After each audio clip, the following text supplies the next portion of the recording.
ایک بادشاہ کا وزیر ہر وقت ہر حال میں اللہ کا شکر ادا کرتا تھا اور ہر ایک برے بھلے واقعے پر یہ کہنے کا عادی تھا کہ اسی میں بہتری ہوگی۔ ایک دفعہ کسی حادثے کی صورت میں بادشاہ کی انگلی کٹ گئی۔ وزیر نے حسب عادت کہا اسی میں بہتری ہوگی۔ بادشاہ کو وزیر کے اس بے محل فکرہ کے استعمال پر بہت زیادہ رنج ہوا۔ اس نے ناراض ہو کر اس وزیر کو قید خانہ بھجوانے کا حکم دیا۔ وزیر نے اس حکم کو سن کر پھر وہی فکرہ دہرایا کہ اسی میں بہتری ہوگی۔ دوسرے روز بادشاہ شکار کے لیے جنگل میں نکلا۔ پہلے ہمیشہ وزیر اس کے ساتھ ہوتا تھا، مگر آج بادشاہ سپاہیوں کے ساتھ گیا۔ اس دوران ساتھ موجود سپاہیوں سے بچھڑ کر اکیلا جنگل میں دور تک نکل گیا۔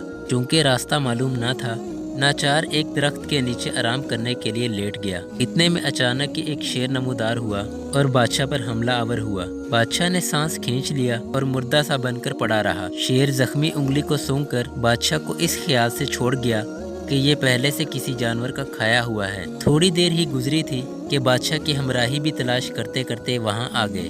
انہوں نے دور گھنے جنگل میں تنہا بادشاہ کو صحیح سلامت پا کر سجدہ شکر ادا کیا۔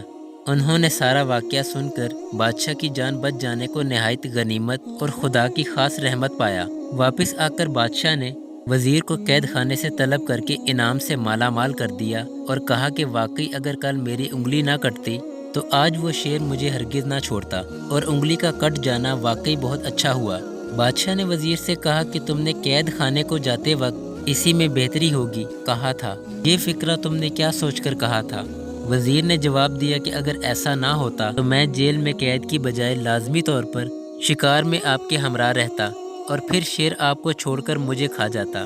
لیکن اس میرے قید ہونے میں خدا کی حکمت پوشیدہ تھی، جس وجہ سے میری جان بچ گئی۔ قدرت کا کوئی فعل خالی از حکمت نہیں ہوتا، خواہ بظاہر کتنا ہی برا کیوں نہ ہو۔ اس میں اللہ تعالیٰ کی کوئی نہ کوئی حکمت ضرور پوشیدہ ہوتی ہے، جو بعض اوقات عام عقل انسانی میں نہیں آتی۔